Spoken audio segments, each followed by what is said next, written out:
Moi, je vends essentiellement les légumes, donc tomates, concombres, courgettes, les salades, de l'épinard. On retrouve un peu de légumes d'hiver, du radis noir, du navet. Je fais de la choucroute de navet aussi. On retrouve des confitures de légumes. Des serres qui sont chauffées grâce à l'unité de méthanisation qui est juste à côté, donc qui m'envoie de la chaleur. C'est un chauffage au sol, et donc ça me permet d'essayer d'avancer plus dans les cultures ou alors de les prolonger. Le but, c'est d'arriver à produire, essayer de produire du légume en hiver. Bon, certainement pas de la tomate, mais d'autres légumes, feuilles, de la salade, essayer d'avoir salade tout l'hiver, de l'épinard, de la mâche, voilà, en gros le principe et le but que je me suis fixé, et essayer d'avoir de la tomate vers le 15 juin, voire un peu avant.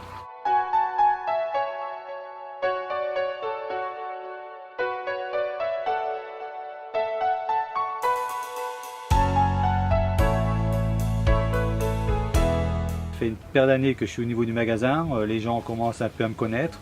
Vous essayez de faire des choses, je dirais, plus ou moins bizarres, entre guillemets, mais je suis toujours à faire des essais. Donc là, j'ai fait des essais de patates douces, des essais d'arachide, du concombre citron, j'essaye d'autres productions qu'on n'a pas l'habitude de voir ici, qui peut-être arriveront à faire un jour.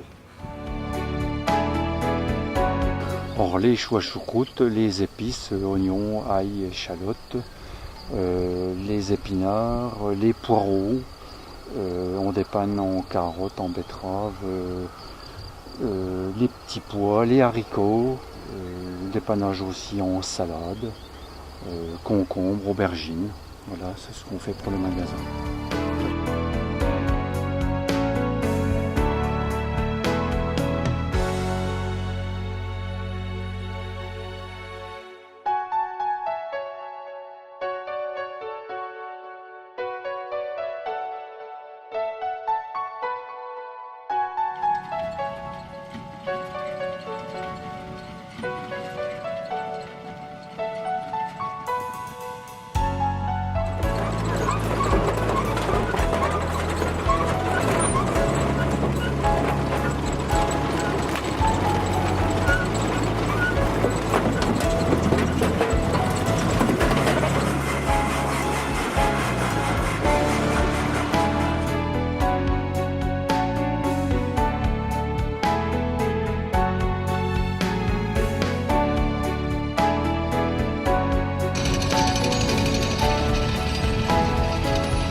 À savoir que les Vosges et tout le plateau de Langres, au Moyen-Âge, étaient producteurs de lentilles. Hein, c'est les moines qui, au Moyen-Âge, avaient ramené la culture de lentilles pour ramener des protéines aux gueux, on va dire, aux paysans, ainsi que la pisciculture. Donc la lentille faisait partie, c'est une légumineuse, donc qui ramène des protéines et qui faisait partie des grandes cultures du plateau de Langres. Alors les produits que je mets à la royade sont l'huile de colza grillée, l'huile de cameline et les lentilles. Et la farine de lentilles également.